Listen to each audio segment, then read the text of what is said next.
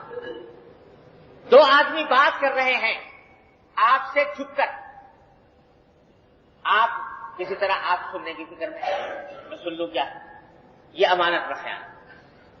ٹیلی phone کی لائنیں مل جاتی, اس میں کسی کی بات سنائی دے دی, اس کو سن لیا غور سے, لگ گئے اس کے پیچھے, تو یہ سب امانت کا خیال, یہ تجسس میں داخل, ناجائز.